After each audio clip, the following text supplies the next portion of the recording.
بسم اللہ الرحمن الرحیم فإنها لا تعمى الأبصار ولكن تعمى القلوب التي في الصدور وقال تعالى يا أيها المدثر قم فأنذر وربك فكبر سبحان ربك رب العزة عما يصفون وسلام على المرسلين والحمد للہ رب العالمین۔ انسان کے جسم میں بہت سے اعضاء ہیں، آنکھ بھی ہے، کان بھی ہے، زبان بھی ہے، ہاتھ بھی ہے، پاؤں بھی ہے، جگر، گردہ، پھیپھڑے بھی ہیں، آنتیں بھی ہیں، معدہ بھی ہے۔ لیکن انسان کے جسم میں سب سے زیادہ حساس، سب سے زیادہ جس کے بارے میں محتاط رہنے کی ضرورت ہے وہ انسان کا عضو دل ہے۔ عام طور سے سمجھا جاتا ہے کہ جسم کے اعضاء میں سب سے زیادہ حساس سر ہے، اس لیے آپ دیکھیں گے کہ موٹر سائیکلوں پہ جب سفر کرتے ہیں تو انہوں نے ہیلمٹ پہنا ہوتا ہے، سر کو کچھ نہ ہو، بازو ٹوٹ گیا ٹھیک ہو جائے گا، ہاتھ ٹوٹ گیا ٹھیک ہو جائے گا، ٹانگ ٹوٹ گئی ٹھیک ہو جائے گا، پیٹ پہ زخم آیا، پیٹھ پہ زخم آیا، یہ سب ٹھیک ہو جائیں گے، سر پہ زخم نہ آئے، سر نہ ٹوٹے۔ لیکن صحیح بات یہ ہے کہ انسان کے جسم میں سب سے زیادہ نازک، سب سے زیادہ حساس اور سب سے زیادہ جس کے لیے احتیاط کرنی چاہیے وہ دل ہے۔ اس لیے کہ نبی کریم صلی اللہ علیہ وسلم نے جسم کے بگاڑ کو دل کے بگاڑ کا نتیجہ بتایا ہے اور جسم کے سدھار کو دل کے سدھار کا ذریعہ بتایا ہے۔ یعنی اگر دل آپ کا صحیح ہے تو سارا جسم صحیح ہے، اگر آپ کے دل میں کہیں خرابی آ جاتی ہے تو سارا جسم خراب ہو جاتا ہے۔ اس لیے جو اہل اللہ ہوتے ہیں یہ سب سے زیادہ اپنے دل کے بارے میں حساس ہوتے ہیں، اپنے دل کے بارے میں محتاط ہوتے ہیں۔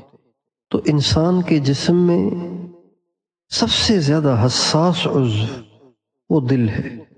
آنکھیں بھی حساس شمار ہوتی ہیں، آنکھ کی چوٹ بہت خطرناک شمار ہوتی ہے۔ اگر کسی کو آنکھ کے آس پاس چوٹ لگے، کہتا ہے شکر ہے آنکھ بچ گئی، شکر ہے کہ آنکھ بچ گئی، شکر ہے کہ آنکھ کو نہیں لگی چوٹ۔ آنکھ بھی حساس ہے لیکن دل آنکھ سے زیادہ حساس ہے، اور دل کے بارے میں آنکھ سے، دماغ سے، جسم کے سارے اعضاء سے زیادہ احتیاط کی ضرورت ہے۔ اللہ تعالیٰ قرآن پاک میں فرماتے ہیں فَإِنَّهَا لَا تَعْمَى الْأَبْصَارُ وَلَكِنْ تَعْمَى الْقُلُوبُ الَّتِي فِي الصُّدُورِ۔ آنکھیں اندھی نہیں ہوتی، اندھے تو اصل میں دل ہوتے ہیں۔ یعنی جیسے انسان کی آنکھوں میں دیکھنے کی طاقت ہے، ایسے ہی انسان کے دل میں بھی دیکھنے کی طاقت ہے۔ آنکھ ظاہر کو دیکھتا ہے، دل حقائق کو دیکھتا ہے۔ آنکھ دیکھے گی کہ دیوار پہ لکھا ہوا ہے اللہ، دل دیکھے گا، دل لفظ کو نہیں دیکھے گا، دل اس نام والے کی عظمت کو دیکھے گا۔ آنکھ دیکھے گی کہ پوسٹر لگا ہوا ہے جس پہ لکھا ہوا ہے محمد صلی اللہ علیہ وسلم، لیکن دل نبی کریم صلی اللہ علیہ وسلم کی عظمت، آپ کی شان، آپ کا رتبہ، اس کو دیکھے گا۔ اور دل وہ کچھ دیکھ لیتا ہے جو انسان کی زبان نہیں دیکھ سکتی، انسان کی آنکھ نہیں دیکھ سکتی۔ دل وہ کچھ دیکھ لیتا ہے جو مشائخ، جو اہل اللہ اپنے دلوں پہ محنت کر کے اسے چمکا دیتے ہیں، اسے منور کر دیتے ہیں، اسے شیشے کی طرح شفاف کر دیتے ہیں، تو اللہ تعالیٰ ان کے دلوں پر وہ حقائق کھولتے ہیں کہ جس کو نہ آنکھوں سے دیکھا جا سکتا ہے، نہ دماغ سے ان کو سمجھا جا سکتا ہے۔ بہت سے مشائخ ایسے ہوتے ہیں جن کو اللہ تعالیٰ نے کشف القبور کی دولت دی ہوتی ہے۔ کشف القبور، ان کو پتہ چلتا ہے کہ اس قبر میں مردے کے ساتھ کیا ہو رہا ہے۔ یہ آنکھوں سے نہیں دیکھتے، دل کی آنکھوں سے دیکھتے ہیں۔ ہمارے ایک بزرگ گزرے ہیں، امام الاولیاء حضرت مولانا احمد علی صاحب لاہوری رحمۃ اللہ علیہ۔ لاہور میں چونکہ رہتے تھے تو بیان ان کے لاہور میں ہوتے تھے، تو وہ فرمایا کرتے تھے، لاہوریو، میں نے جس دولت کو 12 برس اپنے شیخ کی صحبت میں رہ کر حاصل کیا ہے، تم اگر اس دولت کو پانا چاہتے ہو تو 4 سال کے لیے میرے پاس آ جاؤ، لیکن اپنا کھانا پینا ہوگا تمہارا، میں نہیں کھلاؤں گا۔ اپنا راشن لے کے آؤ، اپنے خرچے سے کھاؤ پیو، 4 سال میرے پاس گزارو۔ جب تم نے میرے پاس 4 سال گزار لیے اور اس دولت کو پا لیا جس دولت کو میں نے 12 برس میں پایا ہے، پھر تم کسی قبرستان کے پاس سے گزر جانا، ہر قبر تمہیں بتائے گی کہ وہ جنت کا باغ ہے یا جہنم کا گڑھا ہے۔ چنانچہ ان کا اپنا حال بھی یہی تھا، ان کا اپنا حال بھی یہی تھا۔ ایک دفعہ ان کے بیٹے تھے حضرت مولانا حبیب اللہ صاحب، مدینہ منورہ میں رہتے تھے۔ اللہ، تو کافی عرصے، کافی دن گزر گئے کہ ان کی طرف سے کوئی پیغام نہیں آیا، کوئی خط نہیں آیا، کوئی خیر خبر نہیں آئی۔ تو ان کی جو والدہ تھی نا، وہ بہت پریشان تھی، ان کی والدہ بہت پریشان تھی۔ اب والدہ تو پھر پریشان ہو تو پھر روتی ہے اور ہر ایک کو سناتی ہے، میرا بیٹا پتہ نہیں کیا ہوا، اتنے عرصے سے رابطہ ہی نہیں ہے، پتہ نہیں کچھ ہو تو نہیں گیا اس کو، یہ ہو گیا وہ ہو گیا۔ تو وہ بہت پریشان ہونے لگی۔ حضرت مولانا احمد علی لاہوری رحمۃ اللہ علیہ سے جب اپنی پریشانی کا بہت زیادہ اظہار کیا، حضرت سر جھکا کے بیٹھ گئے اور تھوڑی دیر کے بعد سر اٹھا کے فرمایا، وہ بالکل ٹھیک ہے، ابھی میں نے دیکھا وضو کر رہا تھا مدینے میں۔ اس لیے اہل اللہ سب سے زیادہ اپنے دل کے بارے میں محتاط ہوتے ہیں۔ جیسے کسی کو کسی جگہ جسم کے کسی عضو میں چوٹ لگی ہوئی ہو نا، تو وہ بہت زیادہ اس کو بچا بچا کے رش میں سے گزرتا ہے، کہیں ٹوٹے ہوئے بازو کو کسی کی ٹکر نہ لگ جائے، ایسے نہ دوبارہ ٹوٹ جائے، مشکل سے جوڑا ہے، رش میں نہیں جاتا، بہت احتیاط سے اٹھاتا ہے، بہت احتیاط سے رکھتا ہے، بچا بچا کے چلتا ہے ٹوٹے ہوئے عضو کو۔ تو جو اللہ والے ہوتے ہیں وہ اپنے دل کو اس سے زیادہ بچا کے رکھتے ہیں کہ کہیں اس دل پہ کسی کا اثر نہ ہو جائے، کہیں اس دل کے اندر کوئی آ نہ جائے، کہیں کسی سے میرا دل متاثر نہ ہو جائے۔ دل کی حفاظت کا مطلب یہ ہوتا ہے کہ دل کسی کی طرف مائل نہ ہو جائے، کسی سے متاثر نہ ہو جائے، کسی سے مرعوب نہ ہو جائے، کسی سے خوف زدہ نہ ہو جائے، کسی کی محبت اس کے اندر نہ آ جائے۔ یہ ہے دل کا متاثر ہونا، یہ ہے دل کے بارے میں احتیاط۔ کسی کا دل میں خوف نہ ہو، کسی سے امید نہ ہو، کسی کی طرف میلان نہ ہو، کسی کی طرف رجحان نہ ہو، کسی سے متاثر نہ ہو، خالی ہو۔ ایک بزرگ کے دنیا سے جانے کا وقت آیا تو کسی نے کہا کیا حال ہے؟ فرمانے لگے ساری زندگی دل پہ پہرا دیا ہے، ساری زندگی دل پہ پہرا دیا ہے کہ اس میں کوئی چلا نہ جائے۔ سیکیورٹی گارڈ کھڑے ہوتے ہیں نا بعض اہم جگہوں پہ، کوئی اہم کسی بہت بڑے افسر کا گھر ہے یا اس کا دفتر ہے، سیکیورٹی گارڈ کھڑے ہوتے ہیں باہر، جانے نہیں دیتے۔ تو فرمانے لگے ساری زندگی دل پہ پہرا دیا ہے، اب تھک گیا ہوں، اب جانا چاہتا ہوں۔ آج دل کے پاک صاف ہونے کی اہمیت کا چونکہ احساس اور اندازہ نہیں ہے، اس لیے ہمارا دل یوں سمجھیے گویا ڈسٹ بن بنا ہوا ہے، کچرے کا ڈبہ، ہر چیز اس میں چلی جاتی ہے، ہر ایک سے متاثر ہو جاتا ہے، ہر ایک کی طرف مائل ہو جاتا ہے، ہر ایک کی اس میں محبت آ جاتی ہے، ہر ایک سے متاثر ہو جاتا ہے، ہر ایک سے امیدیں لگا لیتا ہے، ہر ایک سے متاثر ہو جاتا ہے۔ یہ دل کی بیماریاں ہیں، یہ دل کی خرابی ہے، یہ دل کے لیے بہت نقصان دہ چیزیں ہیں۔ اس لیے اس حوالے سے سب سے زیادہ انسان کو بیدار رہنے کی ضرورت ہے۔ جن کی جیب میں کوئی قیمتی چیز ہو نا، قیمتی چیز ہو، تو ان کا سارا دھیان جیب کی طرف رہتا ہے۔ جن کی جیب میں کوئی قیمتی سامان ہو اور وہ رش میں گھسیں، وہ کہیں بازار میں جائیں، وہ کہیں کسی پارٹی میں جائیں، وہ کہیں کسی فنکشن میں جائیں، تو ساری توجہ کہاں ہوتی ہے؟ ساری جیب کی طرف ہوتی ہے۔ بٹوا ہے کہ نہیں، موبائل ہے کہ نکل تو نہیں گیا کہیں، بار بار چیک کرتے ہیں، اور دھیان سارا وہیں لگا رہتا ہے، اس لیے کہ جیب میں جو چیز ہے وہ بہت قیمتی ہے۔ ہمارے ہاں تصوف میں اسی کا نام وقوف قلبی ہے۔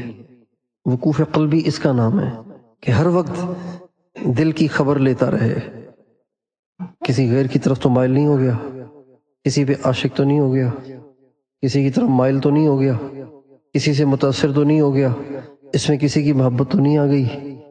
اس کو کہتے ہیں وقوف قلبی۔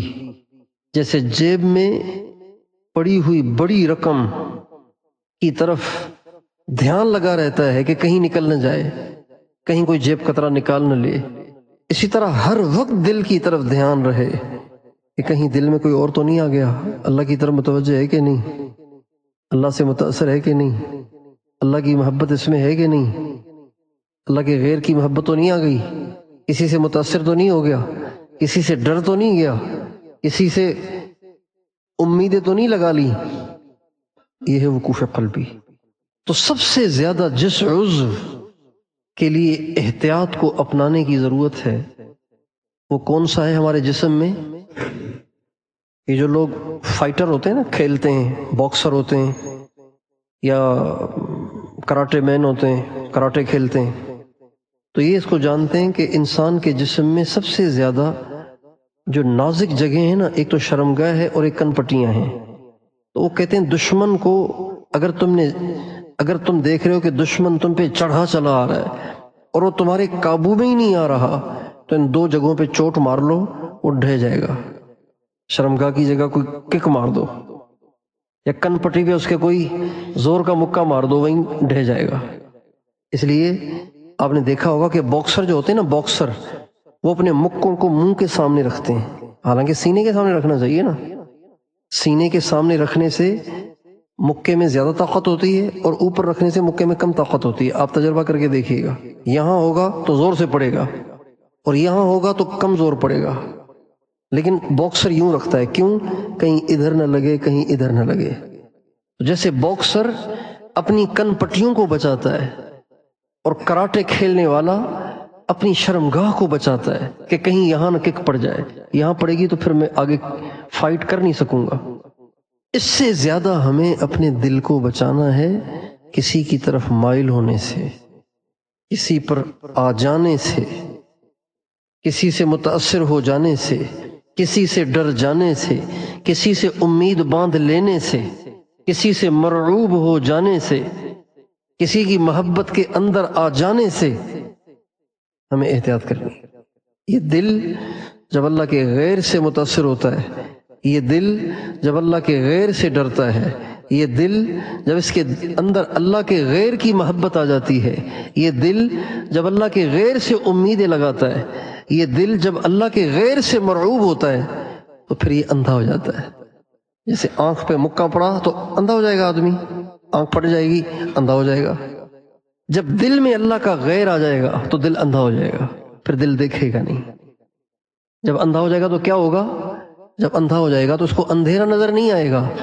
اس کا مطلب یہ ہے جب اندھا ہو جائے گا تو اللہ کے نام میں کیا عظمت ہے، اللہ کی ذات کی کیا عظمت ہے، اور قیامت کی کیا ہولناکیاں ہیں، جہنم کتنی خوفناک ہے اور جنت کتنی خوبصورت ہے، اللہ کتنے بڑے ہیں، اللہ کے نبی کتنے بڑے ہیں، اللہ کے سامنے حاضری کتنی بڑی سعادت ہے، نیکی کا کام کتنی بڑی خوش قسمتی ہے، دین کی محنت کتنی بڑی سعادت ہے۔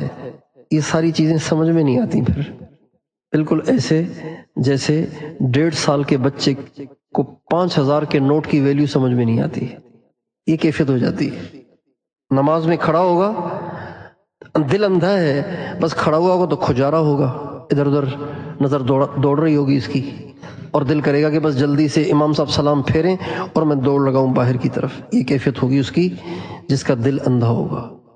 جس کا دل اندھا ہوگا جنت کا نام سنے گا نا، اس کو شوق نہیں ہوگا کہ ہائے کاش مجھے بھی مل جائے، کاش کہ میں بھی جاؤں۔ جہنم سنے گا تو کانپے گا نہیں، کہیں میں نہ اس میں جاؤں، کہیں مجھے اللہ پکڑ کے بھیج دے اس میں، کانپے گا نہیں، ڈرے گا نہیں، پریشان نہیں ہوگا، قیامت کی ہولناکیاں سنے گا تو پریشانی نہیں ہوگی، گھر کی بجلی چلی جائے گی تو پریشان ہو جائے گا، لیکن قیامت کی ہولناکیاں سنے گا، 1 میل کے فاصلے پہ سورج کا آ جانا سنے گا، لوگوں کا پسینے میں ڈوب جانا سنے گا، حمل والیوں کا اپنے حملوں کو گرا دینے کو سنے گا، اور آسمانوں کے پھٹ جانے کو سنے گا، زمین کے ریزہ ریزہ ہو جانے کو سنے گا، سمندروں میں آگ لگ جانے کو سنے گا، لیکن کوئی ٹینشن نہیں ہوگی، محسوس ہی نہیں ہوگا اس کو کچھ۔ لیکن گھر کی اگر بجلی بھی چلی جائے گی تو پریشان ہو جائے گا، یعنی اتنی سی معمولی سی گرمی سے متاثر ہو رہا ہے، اور وہ گرمی جو پہاڑوں کو پگھلا دے اس سے متاثر نہیں ہو رہا۔ یہ ہے دل کا اندھا پن۔ آج دیکھیے ہم جہنم سنتے ہیں کیا فرق پڑتا ہے ہم پہ، ہم جنت سنتے ہیں کیا فرق پڑتا ہے ہم پہ، ہم اللہ کا نام سنتے ہیں کیا فرق پڑتا ہے ہم پہ، ہم اپنے نبی کا نام سنتے ہیں کیا فرق پڑتا ہے ہم پہ۔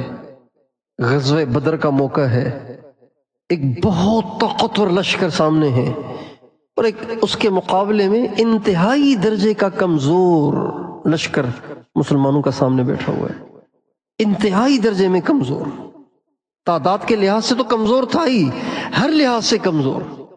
ہمارے نبی اللہ سے کہہ رہے ہیں اللہم انہم حفاۃ عراۃ، یا اللہ ان کے پاس تو پورے کپڑے بھی نہیں ہیں، ان کے پاؤں میں تو جوتے بھی نہیں ہیں، کمزور ترین لشکر، اور سامنے اتنا بڑا لشکر جرار ہے، اتنا مضبوط لشکر ہے، لیکن آپ علیہ السلام نے صحابہ کو بٹھایا، اور صحابہ کو بٹھا کے 1 گھنٹے کا بیان نہیں فرمایا، ایک جملہ فرمایا قوموا الی جنت ارضها السماوات والارض، اٹھو اس جنت کی طرف جس کی چوڑائی زمین آسمان کے برابر ہے۔ تو صحابہ میں ایک شوق کی ایک لہر دوڑ گئی، چہروں پہ مسکراہٹیں آ گئیں، اور حضرت عمیر بن حمام انصاری صحابی ہیں، ان سے تو برداشت ہی نہیں ہوا، کہنے لگے بخن بخن، واہ واہ واہ واہ، ایک جملہ سنا ہے واہ واہ واہ واہ۔ آپ نے فرمایا ما یحملک علی قولک بخن بخن، کیوں واہ واہ واہ کس بات پہ کہہ رہے ہو بھائی؟ کہنے لگے رجاء ان اکون من اہلہا، یا رسول اللہ مجھے اس بات کا شوق ہے کہ اللہ مجھے بھی اس جنت والوں میں سے بنا دے۔ آپ نے فرمایا میں کہتا ہوں کہ تم انہی میں سے ہو، میں گواہ ہوں اس بات کا، انک من اہلہا، میں اس بات کی گواہی دیتا ہوں کہ تو جنتی ہے۔ جب آپ نے یہ فرمایا تو اس وقت ان کی جھولی میں چند کھجوریں تھیں، جن میں سے ایک کھجور منہ میں ڈال کے کھا رہے تھے۔ حضرات صحابہ جو دنیا پہ چھا گئے تھے نا، اسی وجہ سے کہ وہ ضروریات ان کی زندگی کا مقصد نہیں تھی، ضروریات وہ چلتے پھرتے پوری کر لیا کرتے تھے۔ باقاعدہ دسترخوان بچھ رہے ہیں، باقاعدہ اس پہ چینکیں آ رہی ہیں، باقاعدہ اس پہ کپ بچھائے جا رہے ہیں، باقاعدہ اس پہ پرچیں رکھی جا رہی ہیں، باقاعدہ اس پہ پلیٹیں رکھی جا رہی ہیں، باقاعدہ اس پہ جیم اور ملائیاں اور مکھن اور شہد اور پتہ نہیں ہاف فرائی اور فل فرائی انڈے اور بوائل انڈے۔ یہ صحابہ کی ترتیب نہیں ہے۔ جو قوم اس اسٹائل میں مبتلا ہوگی وہ قوم کبھی فاتح نہیں ہوگی، وہ ہمیشہ مفتوح ہوگی، وہ کبھی غالب نہیں ہوگی، وہ ہمیشہ مغلوب ہوگی، وہ کبھی معزز نہیں ہوگی، وہ ہمیشہ ذلیل ہوگی۔ اس لیے کہ یہ پیٹ کے پجاری ہیں، پیٹ کی پجاری قوم کبھی عالم پہ غالب نہیں آتی۔ عالم پہ غالب وہ آتے ہیں جنہیں کسی چیز کی پرواہ نہ ہو، مل گیا تو کھا لیا، نہیں ملا تو کوئی حرج نہیں، اور جیسا ملا ویسا کھا لیا۔ کہیں آپ نے سنا، کہیں پڑھا کہ صحابہ میں سے کسی نے کہا ہو بھئی یہ روٹی ذرا سخت ہے، کوئی نرم تو لاؤ، بھئی اس میں نمک کم ہے ذرا نمک تو لاؤ؟ کہیں سنا آپ نے کسی صحابی نے کہا بھئی نمک کم ہے، نمک کم ہے، بھئی نمک تو لاؤ نا یار، بھئی اس میں مرچیں بہت کم ڈالی یار، پھیکا پھیکا لگ رہا ہے، مزہ ہی نہیں آ رہا آج تو، چٹنی کہاں ہے؟ کہیں سنا آپ نے کسی صحابی نے کہا ہو؟ کہیں نہیں سنا ہوگا۔ بھئی میں آپ سے درخواست کرتا ہوں، ایک دوستوں سے، مہربانی کر کے کسی کو کال کرنے سے پہلے سوچا کریں کہ یہ کیا ٹائم ہے۔ ہمیشہ جب بھی کسی کو کال کرنی ہو پہلے میسج کرو، میں آپ کو کال کر سکتا ہوں، اور نیچے اپنا نام اور اپنے علاقے کا نام لکھا کریں۔ موبائل رکھ تو لیا ہے لیکن آتا نہیں ہے ہمیں چلانا. گاڑی کے اسٹیئرنگ پہ بیٹھ تو گئے لیکن چلانا نہیں آتی تو خود بھی مرے گا اوروں کو بھی مارے گا. موبائل لے کے رکھ تو لیتے ہیں جیب میں. موبائل کے آنے کے لیے صرف کال کا اٹینڈ کرنا کافی نہیں ہے. موبائل کو استعمال کرنے کے لیے شرعی اصول کیا ہیں وہ ضرور جانیں. نبی کریم صلی اللہ علیہ وسلم کے زمانے میں کسی ایسے شخص کو، صحابہ کے زمانے میں کسی ایسے شخص کو دکان کھولنے کی اجازت نہیں تھی جس نے تجارت کے احکام نہ سیکھے ہوں. اب نماز کھڑی ہوتی ہے کال پہ کال پہ 1 2 3 4 5، پتہ نہیں کہاں سے سیکھا ہے لوگوں نے، سمجھ سے باہر ہے. بنیادی بات ہے پہلے میسج کرنا چاہیے. میں آپ سے بات کرنا چاہتا ہوں، میرا نام ہے یہ، میں اس علاقے کا ہوں.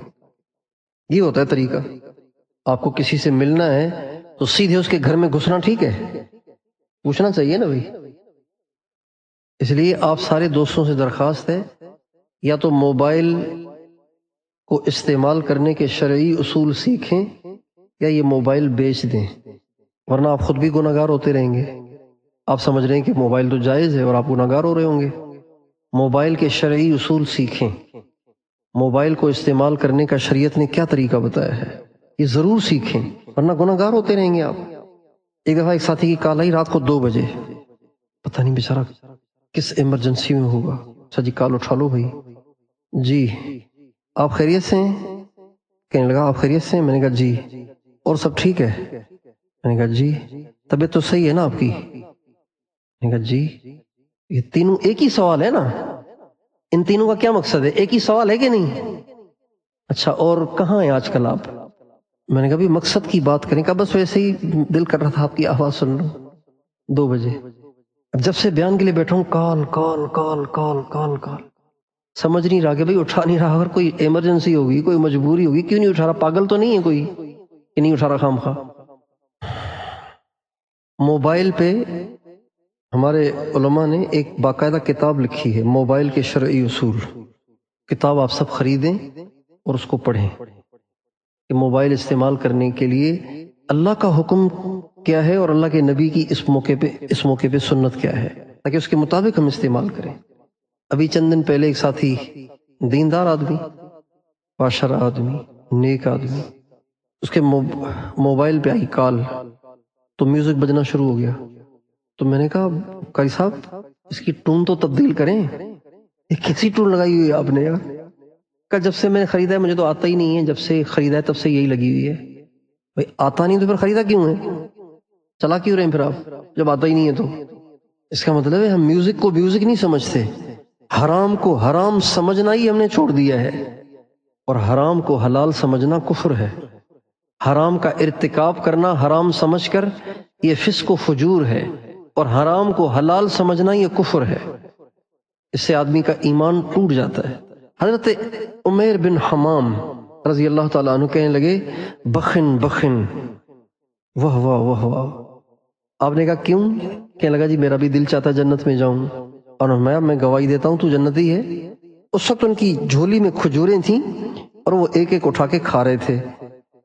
جب آپ نے یوں کہا نا انک من اہلہا، تو ان کھجوروں کو دیکھنے لگے، کہنے لگے کہ جب میں ہوں ہی جنتی تو پھر یہ ساری ختم کر کے پھر جنت میں جاؤں گا. اپنے آپ سے کہہ رہے تھے ان کھجوروں کو دیکھ کے جو جھولی میں رکھی ہوئی ہیں، یہ ساری ختم کروں پھر جنت میں جاؤں؟ یہ تو انتظار میرے بس میں نہیں ہے. ان هذه لحیات طویلہ، یہ زندگی تو بہت لمبی ہو جائے گی، یہ تو پتہ نہیں کب ختم ہوں گی. چنانچہ جھولی میں پڑی ہوئی کھجوروں کو پھینکا، تلوار اٹھائی اور گئے اور شہید ہو گئے. یہ ہے وہ دل جو دیکھتا ہے، اور وہ دل جو نہیں دیکھتا، وہ دل جو اندھا ہو جاتا ہے، وہ ہمارے والا ہے. 1000 دفعہ جنت سنا دیں لیکن ٹس سے مس بھی نہیں ہوتا. 1000 دفعہ دوزخ سنا لیں ٹس سے مس نہیں ہوتا. 1000 دفعہ اللہ کا نام لیں ٹس سے مس نہیں ہوتا. اور یہ دل کیوں اندھا ہوا ہے؟ اس لیے کہ ہم نے اس دل کے بارے میں احتیاط نہیں کی. ایک گھر ہے، اس میں بہت بڑی رقم بھی رکھی ہوئی ہے، اس میں سونے کے زیورات بھی رکھے ہوئے ہیں، اور اس میں مہنگا فریج بھی رکھا ہوا ہے، اور اس میں مہنگے کوئٹہ والے کمبل بھی رکھے ہوئے ہیں، اور اس میں عالی شان قسم کا فرنیچر بھی رکھا ہوا ہے، اور اس میں کئی ڈنر سیٹ بھی رکھے ہوئے ہیں. لیکن رہتا وہتا کوئی نہیں اس میں. اور دروازے چوپٹ کھلے ہوئے ہیں. دروازے کیا کھلے ہوئے ہیں؟ چوپٹ. کھڑکیاں دروازے سب کھلے ہوئے ہیں، کنڈی بھی نہیں لگی ہوئی، بالکل کھلے ہوئے ہیں. بتائیے اس گھر میں یہ سامان رہے گا یا خالی ہو جائے گا؟ بولیے، خالی ہو جائے گا. اگر پاکستان میں ہوگا تو خالی ہو جائے گا، کچھ بھی نہیں بچے گا.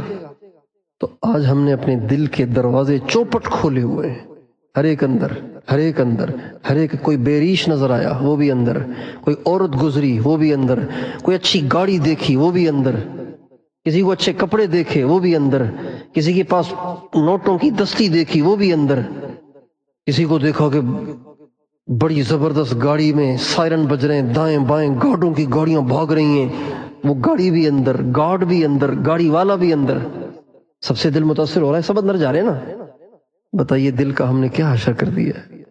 فَإِنَّهَا لَا تَعْمَى الْأَبْصَارُ وَلَكِنْ تَعْمَى الْقُلُوبُ الَّتِي فِي الصُّدُورِ. آنکھیں اندھی نہیں ہوتی، دل اندھے ہوتے ہیں. اگر اس کو یوں کہیں، جتنی آنکھوں کے لیے احتیاط کرتے ہو نا، اس سے زیادہ دل کے لیے احتیاط کرو. دھوپ سے بچنے کے لیے الگ چشمے، مٹی سے بچنے کے لیے الگ چشمے، اور دور والی چیز قریب نظر آئے اس کے لیے الگ چشمے، چھوٹی چیز بڑی نظر آئے اس کے لیے الگ چشمے، دھندلی نظر آئے، دھندلی نظر آتی ہے واضح نظر آئے اس کے لیے الگ چشمے. بھئی دل کے لیے کیا کیا ہے؟ جو انسان دنیا میں اپنے دل کو بچا بچا کر پوری احتیاط کے ساتھ یہاں سے لے گیا نا، تو بس اس کے وارے نیارے ہیں، اس کے مزے ہی مزے ہیں. اللہ تعالیٰ حضرت ابراہیم علیہ السلام کے بارے میں فرماتے ہیں، ابراہیم لایا اپنے پاس، اپنے رب کے پاس وہ دل جو دل بالکل صحیح سالم تھا. یوم لا ينفع مال ولا بنون الا من اتى اللہ بقلب سلیم. یاد کرو اس دن کو جس دن تمہارے مال تمہیں کام نہیں آئیں گے، تمہارے بیٹے تمہیں کام نہیں آئیں گے، تمہیں وہ دل کام آئے گا جس کو تم نے بچا کے رکھا ہوگا، سنبھال کے رکھا ہوگا، کوئی اس پہ آنچ نہیں آنے دی ہوگی. وہ دل تمہیں کام آئے گا. اللہ کہہ رہے ہیں تمہیں وہ دل قیامت کے دن کام آئے گا. اور ایک آیت میں اللہ فرماتے ہیں کہ افلا يعلم اذا بعثر ما في القبور وحصل ما في الصدور ان ربهم بهم يومئذ لخبير. سینے کو چیر کر دیکھا جائے گا، یعنی دل کو چیک کیا جائے گا، کس کس سے متاثر ہے، کس کس کی طرف مائل ہے، کون کون اس کے اندر آیا ہوا ہے.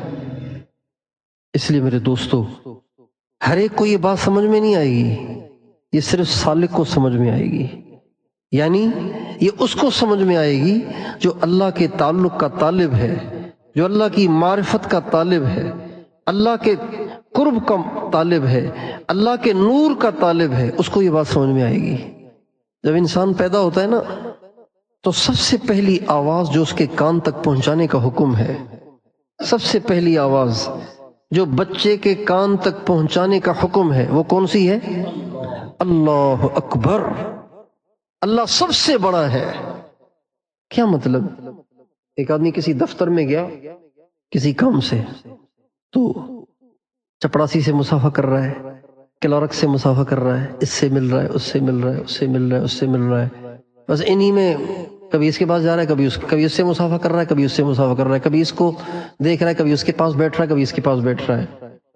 بتانے والے نے کہا کہ بھئی آپ آئے کس لیے، آپ کو کیا کام ہے؟ کہیں دستخط کروانے کا. پر آپ چپڑاسی سے کیوں مل رہے ہیں؟ آپ کا کام تو اس کے اندر ہے، وہ جو دفتر کے اندر سامنے کرسی پہ بیٹھا ہوا ہے، آپ کا کام تو اس میں ہے. آپ ہم کیوں ٹائم ضائع کر رہے ہیں؟ آپ کا کام کرنے والا وہ ہے، وہ سب سے بڑا ہے. باقی یہ سارے چھوٹے چھوٹے ہیں، ان کی کوئی حیثیت نہیں یہاں پہ. یہ نہیں کریں گے آپ کے کام، آپ کا کام وہ کرے گا، وہ سب سے بڑا وہی ہے یہاں. یہ سارے چھوٹے ہیں اس کے. ایک آدمی آیا خانقاہ میں، کسی خانقاہ میں آیا، اس خانقاہ کا جو باورچی اس کے سامنے آ کے اتحیات میں بیٹھ گیا. کہا کیوں بیٹھیں؟ کہا فیض لے رہا ہوں. پھر وہاں سے اٹھ کے جا کے کسی سالک کے پاس بیٹھ گیا. ہاں بھائی کیوں آئے ہو، کیا کر رہے ہو؟ ہم کہا جی فیض لے رہا ہوں. پھر جا کے کسی طالب علم کے سامنے بیٹھ گیا اتحیات میں. ہاں جی کیا کر رہے ہو؟ کہا جی فیض لے رہا ہوں. دوسرا کہے گا پاگل یہ فیض دینے والے نہیں ہے، فیض دینے والا اندر بیٹھا ہوا ہے شیخ، یہ سارے خود لینے آئے ہوئے ہیں، دینے والا اندر ہے۔ تو سب سے پہلی جو آواز بچے کے کان میں ڈالنی ہے وہ کیا ڈالنی ہے؟ سب سے بڑا اللہ ہے، لہٰذا اب آگے پیچھے کہیں جانے کی ضرورت، کسی سے متاثر ہونے کی ضرورت، کسی کو دل میں لانے کی ضرورت، کسی کی طرف مائل ہونے کی ضرورت، کسی سے ڈرنے کی ضرورت، کسی سے امید لگانے کی ضرورت۔ بڑا ایک ہی ہے، دو نہیں ہے۔ یہ سب سے پہلا سبق ایک مسلمان کو ماں کے پیٹ سے نکلتے ہی دیا جاتا ہے کہ اپنے دل پر ابھی سے پہرا لگانا ہے کہ کوئی کسی اور کی بڑائی نہ آ جائے۔ اور شریعت میں اس کا اتنا اہتمام ہے، اتنا اہتمام ہے، اتنا اہتمام ہے کہ آپ دیکھیے ایک رکعت میں کتنی دفعہ آپ اس کا تکرار کرتے ہیں۔ نماز شروع کر رہے ہیں اللہ اکبر، رکوع میں جا رہے ہیں اللہ اکبر، سجدے میں جا رہے ہیں اللہ اکبر، اٹھ رہے ہیں اللہ اکبر، سجدے میں جا رہے ہیں اللہ، پھر رکعت کے لیے اٹھ رہے ہیں اللہ اکبر اللہ اکبر اللہ اکبر، تکرار ہے۔ کیا مطلب؟ صرف ایک، اور کسی سے متاثر نہیں ہونا، اور کسی سے نہیں ڈرنا، اور کسی سے محبت نہیں کرنی، اور کسی سے نہیں مانگنا ہے، اور کسی سے امید نہیں لگانی ہے، کسی سے توقعات کو وابستہ نہیں کرنا، صرف ایک سے کرنا ہے۔ میرے بھائیو، آج ہم نے دلوں کو بہت گندا کر دیا ہے، اور جب دل گندا ہوتا ہے تو انسان کا سارا وجود گندا ہو جاتا ہے، یہاں تک کہ دل کے گندا ہوتے ہوتے اس کا جو وجود ہے نا وہ مسخ ہو جاتا ہے، تبدیل ہو جاتا ہے۔ ہمارے حضرت مولانا احمد علی لاہوری رحمۃ اللہ علیہ فرمانے لگے کہ ایک دفعہ میں لاہور کے کسی علاقے میں گیا ہوا تھا، تو مشہور تھا کہ وہاں کوئی عورت ہے جو ننگی بھاگتی پھرتی ہے۔ لگے کسی دن وہاں سے میرا گزر ہوا تو اچانک دور سے وہ عورت نظر آئی، جو ہی اس کی مجھ پہ نظر پڑی تو بھاگ کے کہیں گھسی، کمبل اوڑھ کے بالکل لپٹ کے چھپ چھپا کے آئی اور لاہوری کے قریب آ کے کھڑی ہو گئی، پورے پردے کے ساتھ لپٹ کے۔ تو حضرت نے فرمایا کہ میں نے سنا ہے کہ آپ کپڑے نہیں پہنتی ہیں۔ تو کہنے لگی کس کے لیے پہنوں؟ انسان تو کوئی ہے نہیں یہاں پہ، کوئی ان میں سے مجھے سور نظر آتا ہے، کوئی ان میں سے کتا نظر آتا ہے، کوئی ان میں سے ریچھ نظر آتا ہے، کوئی بچھو نظر آتا ہے، کوئی سانپ نظر آتا ہے، کوئی سور نظر آتا ہے۔ کس کے لیے؟ آج مجھے ایک انسان نظر آیا ہے تو آپ دیکھیں میں پورے شرعی پردے کے ساتھ آ گئی ہوں۔ خدا جانے ہم کیا ہیں، تو کوئی صاحب نظر بتائے گا کہ ہم کیا ہیں۔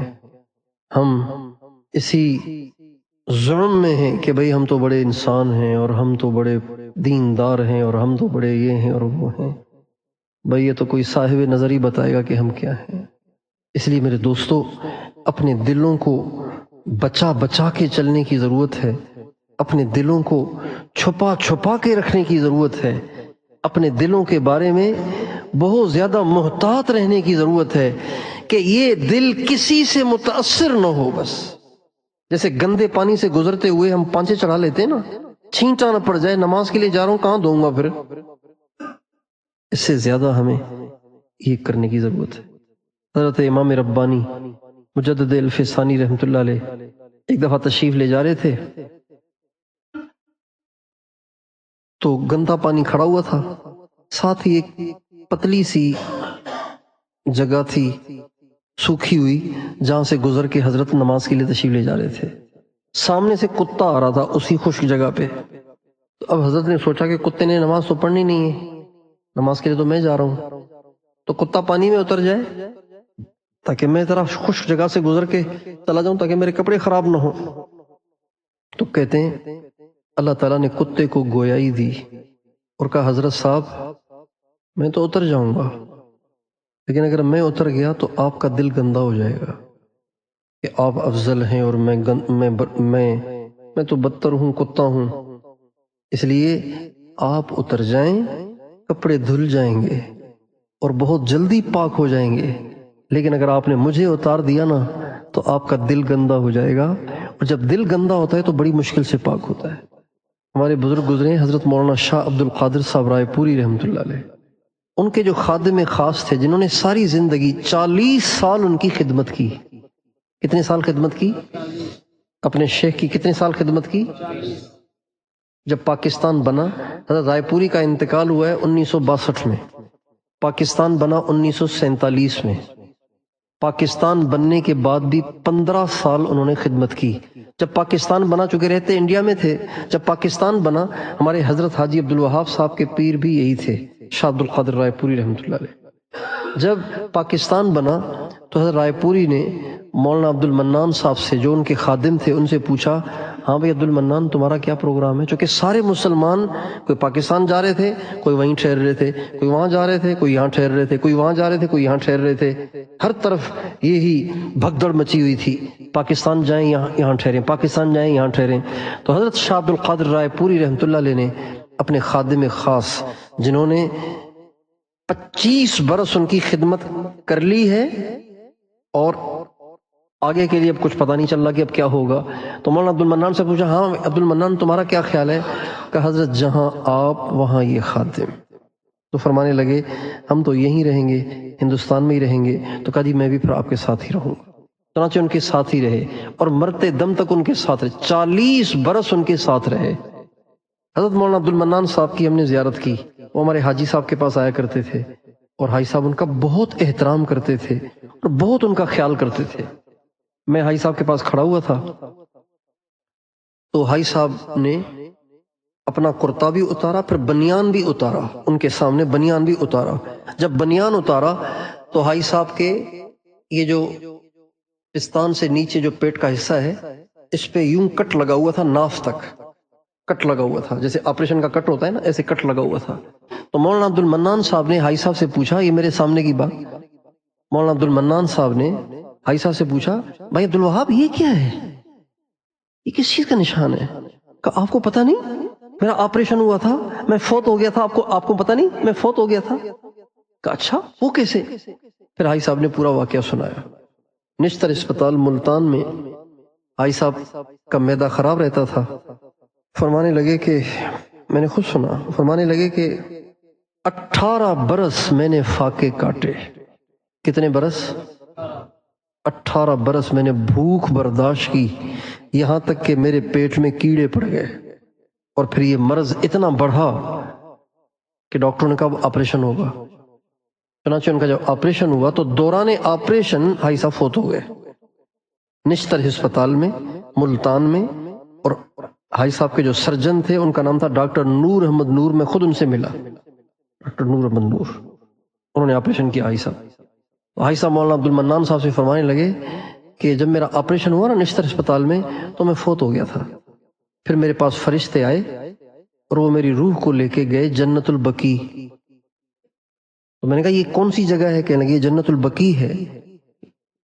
تو میں نے ان سے کہا کہ مولانا الیاس صاحب کہاں ہیں؟ مولانا الیاس صاحب اور مولانا یوسف صاحب کہاں ہیں؟ کہ وہ تو نظام الدین میں ہیں۔ کہ تم تو فرشتے ہو، تمہارے لیے کیا مشکل ہے، ان کو بھی میرے ساتھ لے آؤ، میں تو ان کے ساتھ دفن ہونا چاہتا ہوں، محبت ہو تو ایسی۔ پھر آہستہ فرمانے لگے، میں نے ان سے کہا بھئی ایک بات تو بتاؤ، تم مجھے کیسے لے کے آ گئے؟ میں تو 1000 دفعہ روزانہ درود شریف پڑھتا ہوں، اور حدیث میں آتا ہے جو 1000 دفعہ روزانہ درود شریف پڑھے گا وہ جب تک جنت کو مرنے سے پہلے نہیں دیکھے گا تب تک وہ نہیں مرے گا۔ تو میں نے تو جنت کو بھی دیکھا ہی نہیں، آپ مجھے کیسے لے کے آ گئے؟ فرشتوں سے کہہ رہے ہیں، یہ میں نے خود سنا حاجی صاحب سے۔ کہنے لگے ابھی یہ بات ہو رہی تھی کہ ان فرشتوں کو حکم ہوا اس کو دوبارہ واپس چھوڑو، چنانچہ مجھے دوبارہ چھوڑ گئے، پھر میں دوبارہ زندہ ہو گیا۔ یہ والے مولانا عبد المنان صاحب، بات سے بات نکلی سے لمبی ہو گئی۔ حضرت مولانا عبد المنان صاحب کے خادم نے مجھے بتایا، حضرت مولانا عبد المنان صاحب کی جنہوں نے خدمت کی، مولانا عبد المنان صاحب نے ساری زندگی خدمت کی، حضرت رائے پوری کی، مولانا عبد المنان صاحب کی جنہوں نے خدمت کی، تو پھر وہ اس عاجز سے اللہ نے ان کا تعلق بنوا دیا، پھر ان کو اجازت بھی دی تھی کوئی آج سے 7-8 سال پہلے۔ تو انہوں نے مجھے بتایا یہ کہ مولانا عبد المنان صاحب جا رہے تھے گلی میں، سامنے سے کتا آ رہا تھا، تو گلی تھی تنگ، اب یا تو کتا گزرے یا حضرت گزرے، تو کہتے ہیں جب وہ کتا سامنے سے آ رہا تھا نا تو حضرت مولانا عبد المنان صاحب کتے کو دیکھ کر دیوار سے چپک گئے اور پنجابی میں کتے سے فرمانے لگے آؤ جی تسی لگ جاؤ، آؤ جی تسی لگ جاؤ. یعنی کتے کو کتو، ہمارے یہاں سندھی میں ایسے بھگاتے ہیں کتے کو. کتے کو بھگایا نہیں کہ میں آ رہا ہوں لہذا گلی خالی کرو، بلکہ خود چپک گئے اور کتے کو فرمانے لگے آؤ جی تسی لگ جاؤ. یہ وہ لوگ ہیں کہ جو دل کے بارے میں محتاط رہتے تھے، جو دل کی اہمیت کو جانتے تھے. ہم دل کی اہمیت کو جانتے نہیں ہیں، اس لیے ہمارا ہر کچرا دل کے اندر، ہر چوٹ دل پر. جو سر کی اہمیت کو نہیں جانے گا وہ سر پہ چوٹیں کھاتا رہے گا. جو سر کی اہمیت کو جانے گا وہ چوٹ پڑنے پر بازو آگے کر دے گا، سر کو بچا لے گا. اس لیے میں اور آپ یہ نیت کریں کہ اب ہم نے اپنے دل کو بچا کے رکھنا ہے. کیا مطلب؟ کسی کی طرف مائل نہیں ہونے دینا اسے، کسی پر فریفتہ ہونے نہیں دینا اسے، کسی کی محبت کو اس کے اندر نہیں آنے دینا، کسی کا خوف نہ آنے دیں، کسی کی بڑائی نہ آنے دیں، کسی کا روب نہ آنے دیں. اپنے دل کو ایسا مضبوط کریں، اپنے دل پہ ایسا مضبوط پہرا لگائیں کہ کوئی بھی اندر نہ جائے اور یہ دل خالی رہے. جب یہ دل خالی ہوگا اور جب یہ دل غیر سے پاک ہوگا پھر اس دل میں پتہ ہے کون آئے گا؟ اللہ آئے گا. اللہ تعالیٰ اپنے بندے کے دل پہ ٹک ٹکی باندھ کے دیکھتے ہیں خالی ہے کہ نہیں. جب خالی ہوتا ہے اللہ فوراً تشریف لے آتے ہیں. جب اللہ دیکھتے ہیں کہ اس میں اور بھی بہت سارے بیٹھے ہوئے ہیں، اللہ کہتے ہیں بس ٹھیک ہے پھر یہ انہی کے پاس رہے، ہم نہیں آ سکتے وہاں. حدیث شریف میں آتا ہے میرے بندے، حدیث شریف میں آتا ہے جو بندہ اپنے عمل میں کسی کو میرے ساتھ شریک کرتا ہے تو میں سارا عمل اس کے شریک کو دے دیتا ہوں، اس لیے کہ مجھے کسی کی ضرورت نہیں. انا اغنى الشرکاء عن الشرک. ایک پراپرٹی ہے، اس میں دو پارٹنر ہیں، اس میں دو پارٹنر ہیں. اب ہر ایک چاہے گا کہ میرا حصہ بچ جائے، میرا حصہ ضائع نہ ہو. اللہ تعالیٰ فرماتے ہیں جو میرے ساتھ کسی کو پارٹنر بنا دیتا ہے نا تو میں اپنا حصہ بھی اسی کو دے دیتا ہوں، مجھے ضرورت نہیں ہے، یہ سارا آپ رکھ لیں. انا اغنى الشرکاء عن الشرک.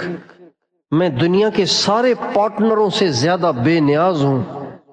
ہر پارٹنر اپنے حصے کو بچانا چاہتا ہے، لیکن میرے ساتھ جب کوئی پارٹنر بن جاتا ہے میں اپنے حصے کو بچاتا نہیں، میں اسی وقت اس کے حوالے کر دیتا ہوں. مجھے نہیں ضرورت، اگر مجھے دینا ہے تو سارا مجھے دو، اکیلے مجھے دو، میرے ساتھ کسی کو شریک نہ کرو. اس لیے اللہ تعالیٰ جب دیکھتے ہیں نا کہ بندے کے دل میں اور بھی بہت سارے بیٹھے ہوئے ہیں، کہتے ہیں بس ٹھیک ہے انہی کو بٹھا تو، ہم نہیں آئیں گے یہاں پہ. اور جب اللہ تعالیٰ دیکھتے ہیں کہ بندے کے دل میں کوئی ہے ہی نہیں، کوئی نہیں ہے، اس کا دل خالی ہے، صاف ہے، شفاف ہے، تو پھر اللہ تعالیٰ خود تشریف لے آتے ہیں، جلوہ افروز ہو جاتے ہیں.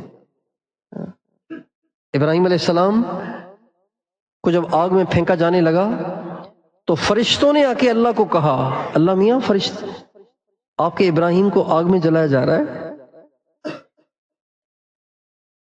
تو ہم اس کی مدد کر لیں، اگر آپ کی اجازت ہو تو ہم جائیں.